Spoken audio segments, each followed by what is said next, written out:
Hello दोस्तों, हमारे YouTube channel में आपका स्वागत है। मेरा नाम है राकेश सैनी। दोस्तों, नदियों में आज का अपना टॉपिक रहेगा ब्रह्मपुत्र नदी। अफवाह तंत्र में हमने सिंधु नदी तंत्र प्रणाली देख ली और गंगा नदी प्रणाली देख ली। अंतिम में देखेंगे ब्रह्मपुत्र नदी। वीडियो स्टार्ट करने से पहले आपसे निवेदन है, हमारी वीडियो को अपने दोस्तों में ज़्यादा से ज़्यादा शेयर करें और हमारे चैनल को सब्सक्राइब करना ना भूलें। चलो स्टार्ट करते हैं। ब्रह्मपुत्र नदी, देखो यह एक नदी तंत्र है। ब्रह्मपुत्र नदी का उद्गम जो स्थल है वो कैलाश पर्वत पर है। यहाँ पर एक चैमा युंग दुंग ग्लेशियर है तिब्बत के अंदर। यहाँ से इसका उद्गम स्थल है। एक नदी पड़ती है यांगू स्यांग नदी। ये एक ग्लेशियर है। यहाँ से इसका नाम यांगू स्योंग नदी के नाम से पड़ता है। इसी नाम से निकलती है ब्रह्मपुत्र नदी यहाँ से तिब्बत में। और जब वो अरुणाचल प्रदेश में आती है तो इसका नाम दिहांग पड़ जाता है। उसके बाद असम में ब्रह्मपुत्र नदी के नाम से जानते हैं। और जमुना नदी, पद्मा नदी और मेघना, ये इसके कई सारे नाम हो जाते हैं। इसके नाम ये बांग्लादेश में इसी नाम से जाना जाता है। और अंत में बे ऑफ बंगाल, बंगाल की खाड़ी में जाकर गंगा नदी से मिलकर एक दुनिया का सबसे बड़ा डेल्टा बना देती है, सुंदरबन का डेल्टा। बात कर लें, ब्रह्मपुत्र नदी एक अंतर्राष्ट्रीय नदी है। यह तिब्बत और भारत और बांग्लादेश तीन देशों में बहती है। इसकी टोटल लंबाई 2900 किलोमीटर है। लंबाई के अनुसार ये 8वीं लंबी नदी और आयतन के आधार पर चौथी बड़ी नदी है। सबसे अधिक अवसाद ढोने वाली भी नदी है ये। ब्रह्मपुत्र नदी भारत में यांगयाप दर्रे से प्रवेश करती है अरुणाचल प्रदेश में। और अरुणाचल प्रदेश में इसका नाम क्या पड़ जाता है? दिहांग पड़ जाता है। लेकिन सदिया के बाद इसे असम में ब्रह्मपुत्र नदी के नाम से जानते हैं।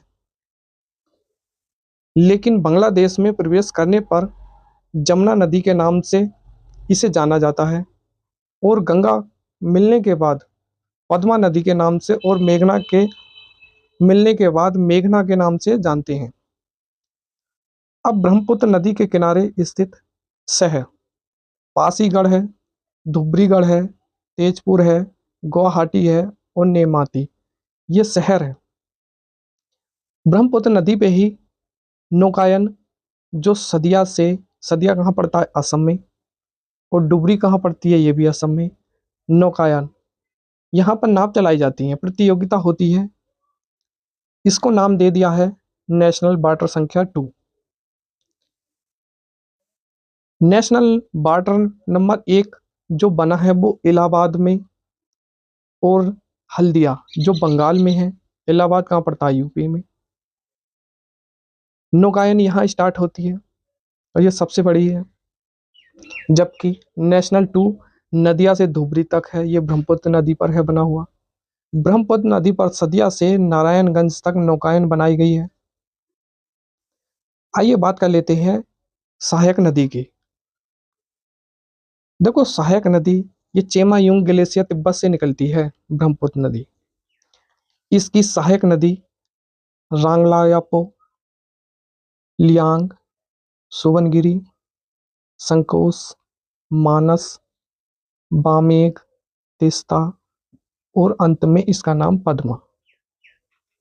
ऐसे ही बाईं ओर से मिलने वाली सियांग, लोहित, दिहांग, धनसिरी, कालांग और कोपिल, ये इसकी सहायक नदियां हैं। ब्रह्मपुत्र एक अंतर्राष्ट्रीय नदी है।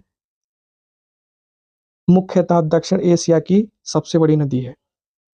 दुनिया की सबसे बड़ी नदी द्वीप जो माजुली द्वीप स्थित है वो ब्रह्मपुत्र नदी पर ही बनी हुई है। ये कहाँ है? तो असम में है। इसकी विशेषता अवसादी नदी के नाम से जानते हैं। चौथी सबसे बड़ी नदी है, 8वीं लंबी नदी है और भारत की सबसे चौड़ी नदी है। 10 किलोमीटर है लगभग चौड़ी। और इसी पर ही माजुली द्वीप असम में बना हुआ है, जिसको माजुली द्वीप एक जिला के नाम से भी घोषित कर दिया है। भारत की नदी अपवाद प्रणाली में सिंधु नदी के बारे में बात कर ली, गंगा नदी के और ब्रह्मपुत्र नदी के। अब बात करते हैं प्रायद्वीपीय नदी आबोहवा प्रणाली। पूरब की ओर बहने वाली नदी और पश्चिम की ओर बहने वाली नदी, इन नदियों के बारे में बात करेंगे। तो पहले हेडिंग में देखेंगे पूर्व की ओर बहने वाली नदियां। इसमें सबसे पहले बात करें महानदी। देखो, महानदी की टोटल अगर लंबाई की बात करें तो 890 किलोमीटर है।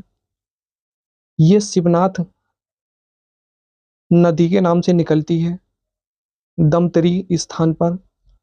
फिर इसकी सहायक नदी हसदो नदी, रायपुर, यहाँ पर इस रायपुर जो शहर है वो महानदी पर ही बंधा है।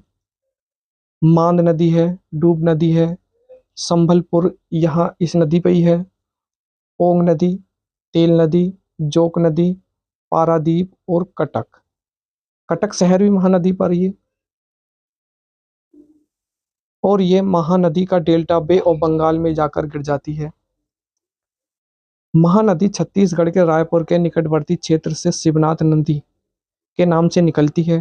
पहले छत्तीसगढ़, उड़ीसा, झारखंड, फिर उड़ीसा से होते हुए कटक के निकट बंगाल की खाड़ी में जाकर मिल जाती है। यह भ्रंश घाटी से होकर बहने वाली नदी है।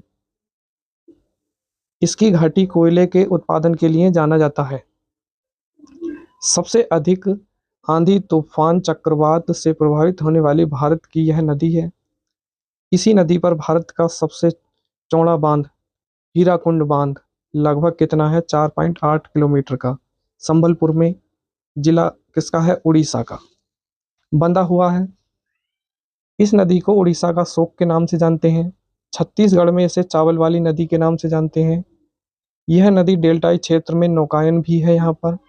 और इस नदी पर बने शहर रायपुर, संबलपुर, कटक और धमतरी है। अंत में बात कर लें गोदावरी नदी की। तो देखो, गोदावरी जो नदी है वो 1465 किलोमीटर की लंबाई है इसकी। यह भारत की दूसरी सबसे लंबी नदी और भारत के 10% क्षेत्र से होकर बहती है। स्थिति की बात करें तो आयु एवं आकार के आधार पर इसे दक्षिण की गंगा के नाम से जानते हैं।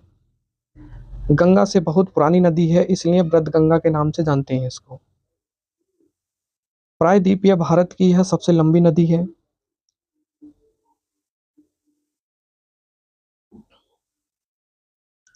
यह नदी अपना जल स्रोत वर्षा जल से यह जलप्रपात एवं झरने से प्राप्त करती है। अब इसका उद्गम के स्थल के बारे में बात करें तो ये गोदावरी जो नदी है नासिक के त्रंबक पठार जो महाराष्ट्र में पड़ता है यहाँ से निकलती है। इसकी सहायक नदी पूर्णा, दूना, मंझरा नदी,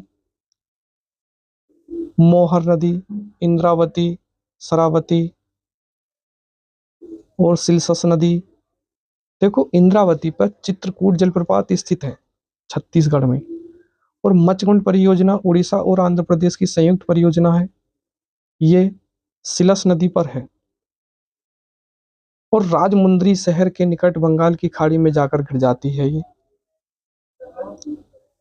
पेनगंगा, बद्रीनाथ, पेंच नदी, यहाँ पर ये इसकी सहायक नदियां हैं छोटी से छोटी, पेनगंगा, बेनगंगा, काटन। वृद्धा आश्रम भी इसी पर स्थित है। जायकवाड़ी महाराष्ट्र के अंदर महाराष्ट्र है। और निजाम सागर परियोजना है मझरा नदी पर।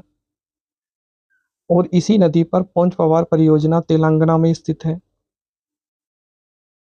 यह भी एक भ्रंश घाटी में बहने वाली नदी है।